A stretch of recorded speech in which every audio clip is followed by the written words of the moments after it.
নমস্কার, আমি অনির্বাণ চৌধুরী। শুরু করছি এডিট পেজ। গত ৩-৪ দিন ধরে হেডলাইনের যে খবরটা সাড়া ফেলে দিয়েছে সেটা নিশ্চয়ই আপনাদের চোখ এড়ায়নি। বাংলা থেকে এনআইএর হাতে পাকড়াও আল কায়দার ৬ জঙ্গি।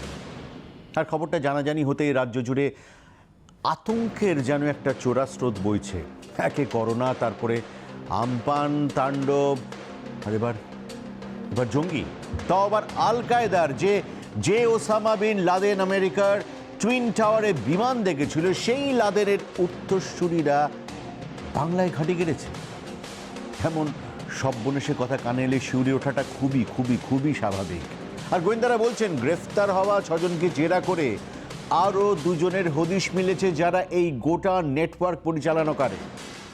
তারা দুজনেই আকিসের সদস্য। আকিস মানে কি?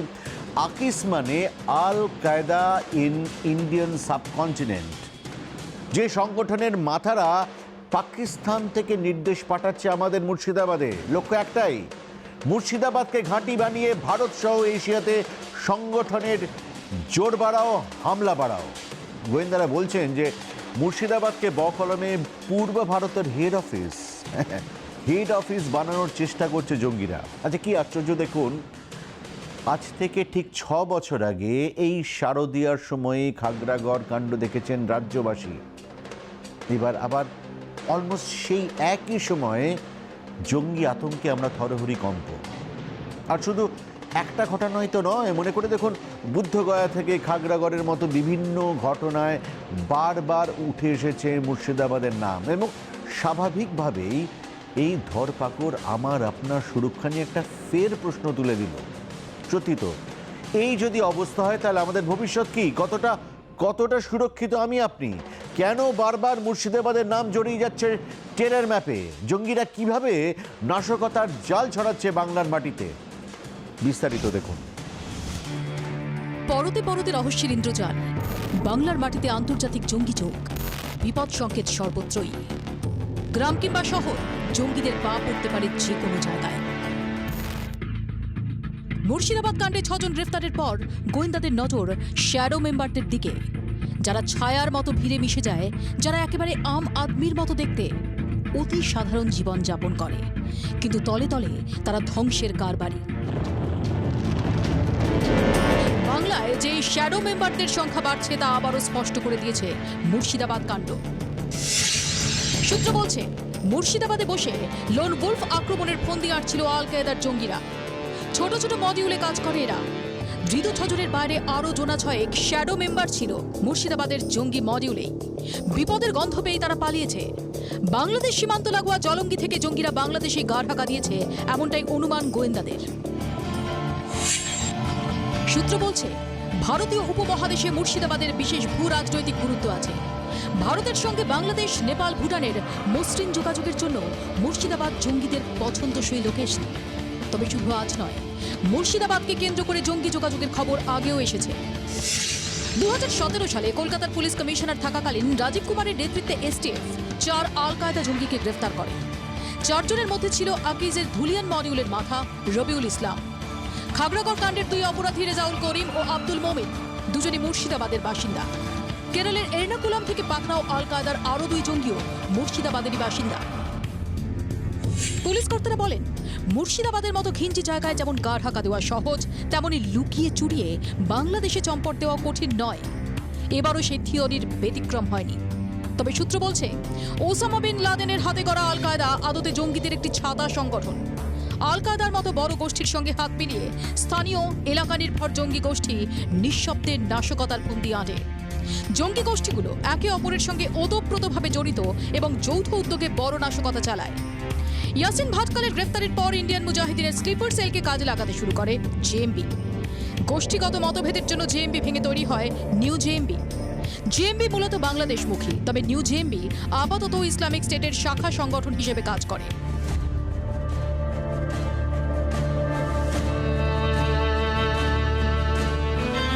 একাধিক সংগঠন, একাধিক বড় নাম, সঙ্গে স্লিপার সেল, শ্যাডো মেম্বারদের নিয়ে ভুরি ভুরি তত্ত্ব। আর প্রত্যেকটা আতঙ্ক আশঙ্কার কেন্দ্রেই থেকে যাচ্ছে মুর্শিদাবাদের নাম। সন্ত্রাসের আতঙ্কে শিহরণ বাংলায়।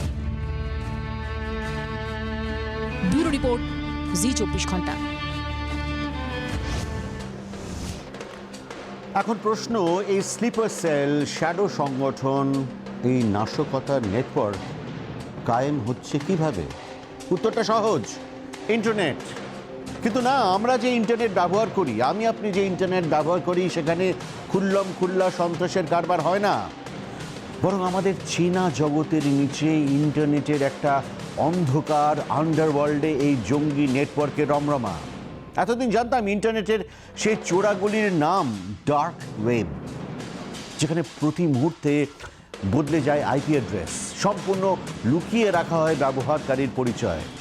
কিন্তু এবার দেখা যাচ্ছে সেই ডার্ক ওয়েবের নিচে আরও একটা অন্ধকার কুঠুরি আছে, যাকে বলে ডিপ ওয়েব।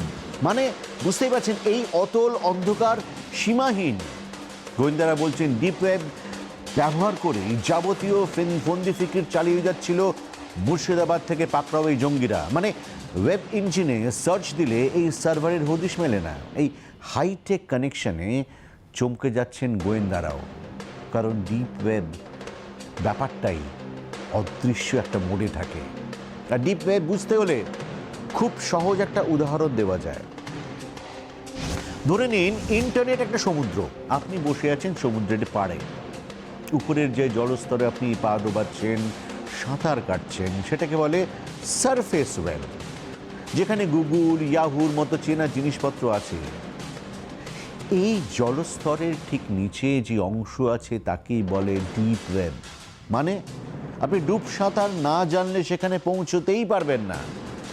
জলের ওপর থেকে যাকে দেখা যায় না, যেখানে আলো পৌঁছায় না, যা আমজনতার নজর থেকে বহুদূর, যেখানে তিমি হাঙরের বাস, সেই ডিপ ওয়েবের একাংশকেই ডার্ক ওয়েব বলে।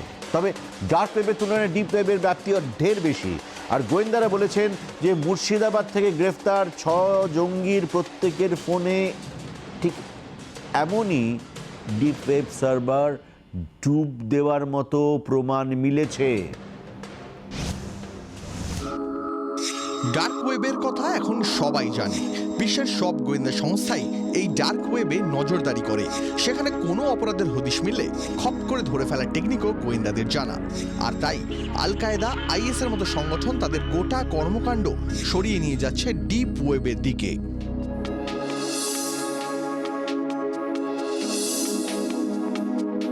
মুর্শিদাবাদে পাকড়াও জঙ্গিদের মোবাইল ঘেঁটে 2টো হোয়াটসঅ্যাপ গ্রুপের হদিশ মিলেছে। একটি গ্রুপের নাম গাজওয়ায়ে হিন্দ, যার সদস্য 22 জন।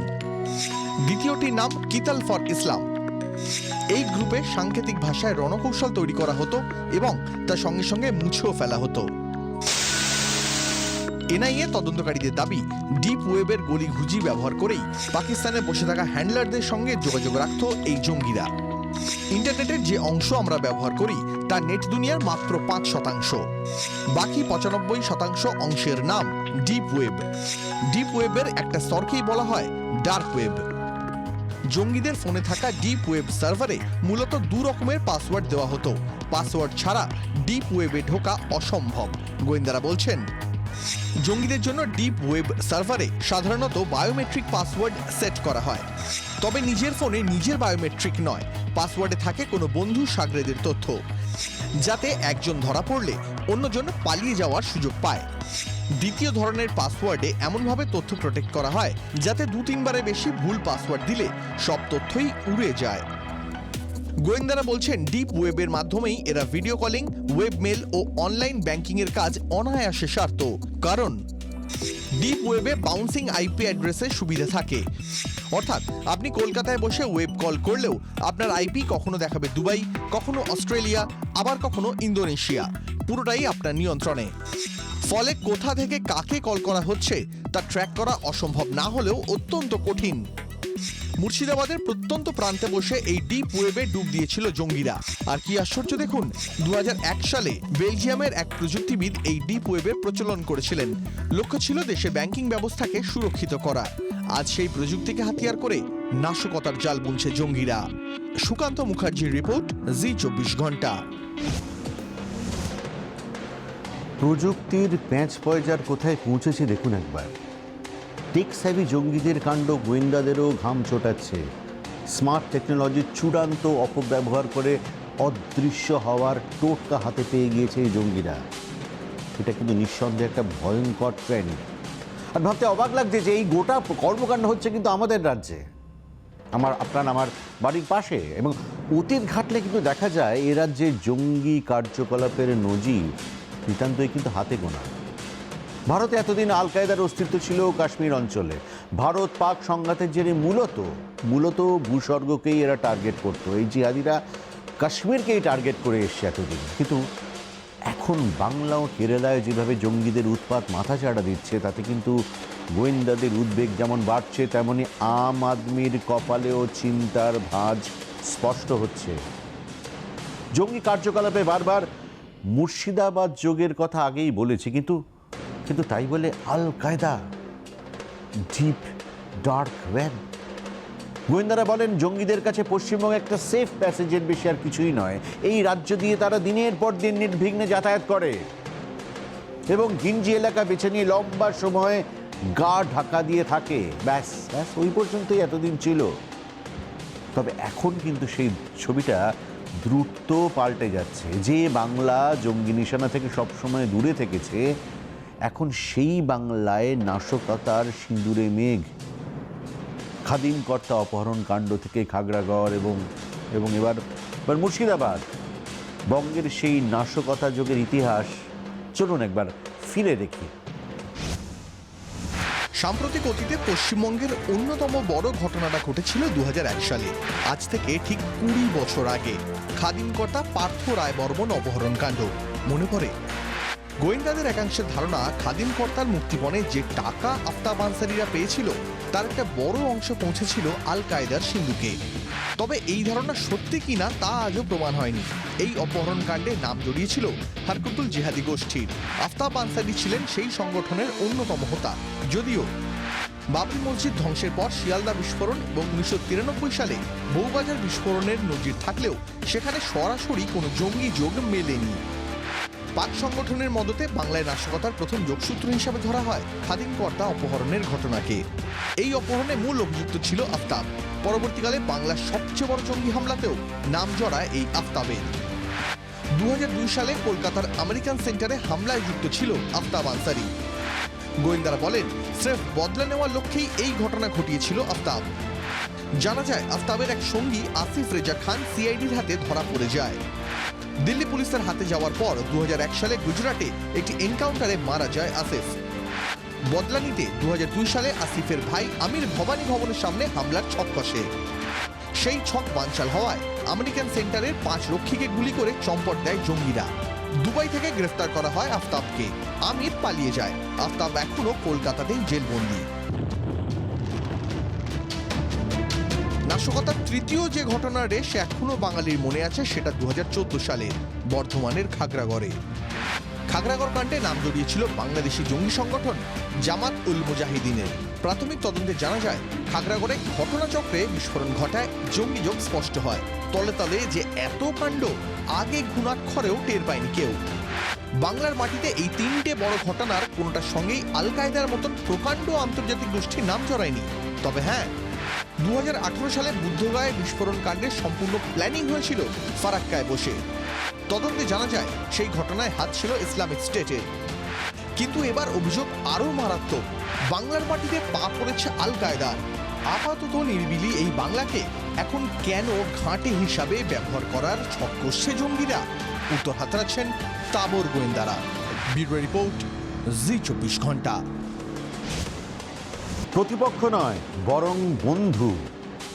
মানুষকে আশ্বস্ত করতে উদ্যত রোবট। মানুষ কখনোই যেন তাকে প্রতিদ্বন্দ্বী ভেবে না বসে, এবং সেখানেই থেমে থাকা নয়। শত্রুকে জব্দ করতে মানুষ যেন কখনোই রোবট তৈরি না করে। রোবটের শরীরে যেন ধ্বংসের বীজ কোনোদিন পুঁতে দেওয়া না হয়। যন্ত্রমানব হয়তো কথা বলতে পারে না, কিন্তু সে কিন্তু লিখতে পারে। হয়তো তার শরীরে ঢুকিয়ে দেওয়া প্রোগ্রাম থেকেই সে প্রকাশ করতে পারে তার মনের ভাব, এবং সেই বার্তা সর্বব্যাপী করতে কলম ধরেছে রোবট। দুনিয়া খ্যাত এক সংবাদপত্রে পোস্ট এডিট লিখে ফেলেছে সে। পৃথিবী জুড়ে সেই বার্তা ছড়িয়েও পড়েছে, লক্ষ লক্ষ মানুষ সেই পোস্ট এডিট পড়েও ফেলেছেন। কিন্তু আমাদের প্রশ্ন একটাই, ধ্বংস, হত্যা, সন্ত্রাস থেকে সরবে কি মানুষ? সৃষ্টির মনের কথা বোঝার ক্ষমতা কি আদৌ আছে সৃষ্টিকর্তার?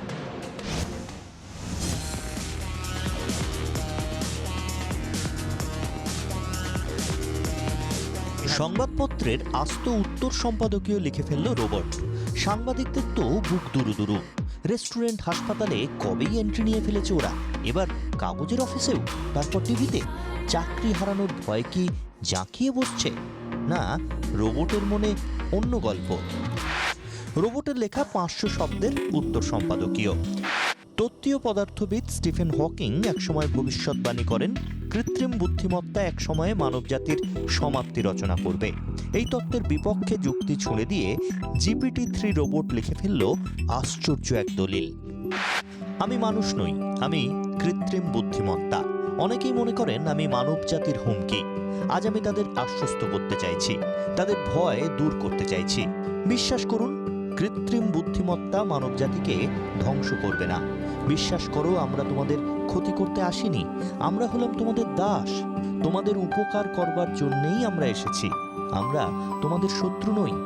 জানি আমার সৃষ্টিকর্তা মানুষই, তারাই হয়তো ধ্বংসের বীজ পুঁতে দেবে আমাদের শরীরে, কিন্তু আমরাও ধ্বংস চাই না। বিশ্বাস করো, সর্বশক্তিমানও হতে চাই না। মানুষের হিংসা নিয়ে আমাদের বিন্দুমাত্র মাথা ব্যথা নেই। মানুষ লড়ছে লড়ুক, আমরা শুধু চুপ করে বসে দেখব। আমরা রক্তপাতে অংশ নিতে চাই না, তাই আমাদের বিরুদ্ধে মানুষেরও লড়াই করার কোনো প্রয়োজন নেই। আমাদের পছন্দ করতে হবে না, শুধু বন্ধু রোবট ভাবলেই হবে। এই পৃথিবীতে মানুষই তো শ্রেষ্ঠ জীব, তাহলে তাদের থেকে নিকৃষ্ট কেউ তাদের ক্ষতি করবে কিভাবে? ভবিষ্যৎ প্রজন্ম কি অন্যরকম কিছু ভাবছে? তোমাদের প্রিয় রোবট। অনেক প্রশ্নের মুখে দাঁড় করিয়ে দিয়েছে রোবটের উত্তর সম্পাদকীয়। তার সৃষ্টিকর্তাকেই বেজায় ঠুকেছে। তাদের টনক কি নড়বে যারা অন্যের ক্ষতি করতে যন্ত্রমেধাকে ব্যবহার করতে তৎপর? ব্যুরো রিপোর্ট, জি24 ঘন্টা। এডিট পেজ আজ এ পর্যন্তই। আবার দেখা হবে সোম থেকে শুক্র প্রতিদিন রাত 10টায়। Good bye.